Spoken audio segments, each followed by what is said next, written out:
চলো। আমি শেষবারের মতন বলছি, তুমি আমার হাতটা ছাড়ো। ছাড়বো না।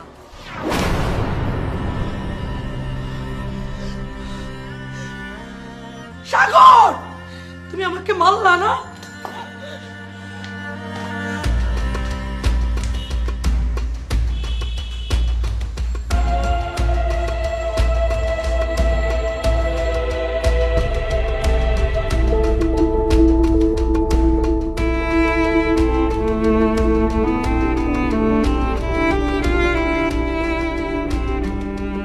কি ব্যাপার, এইসব জিনিসপত্র নিয়ে কোথায় যাচ্ছ?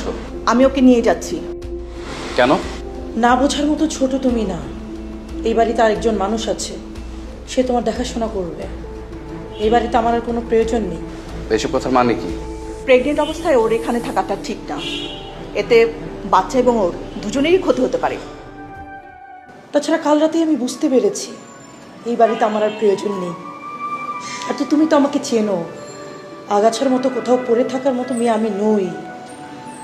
যাই হোক, আমি চলে যাচ্ছি, তুমি ওকে নিয়ে ভালো থাকো। চিন্তা করো না, সময় মতো আমি ডিভোর্স লেটার পাঠিয়ে দিব। আশ্চর্য, এখানে ডিভোর্স আসলো কোথা থেকে? ভুলে গেছো কাল রাতের কথা?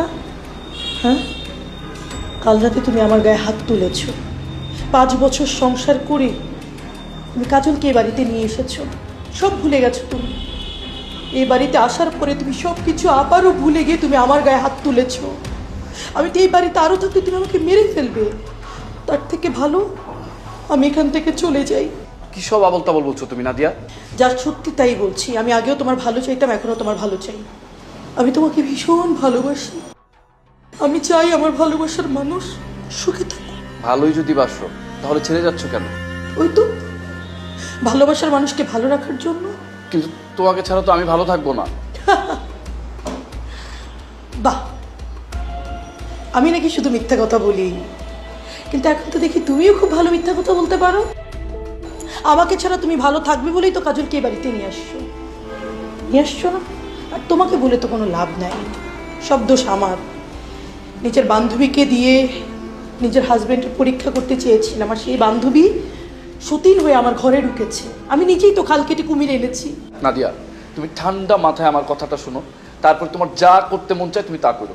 সাগর, গলার মালা যখন কাটা হয়ে যায় না, তখন বেঁচে থাকা দায়। আমাকে আর আটকিও না। না, তুমি কোথাও যাবে না। আমাকে আটকিও না সাগর, আমি চাই তুমি ভালো থাকো, তুমি ভালো থাকো। আরে আমার মেয়ের সংসারে আগুন লাগিয়ে এখন এসেছো থামাতে, নাকি যাওয়া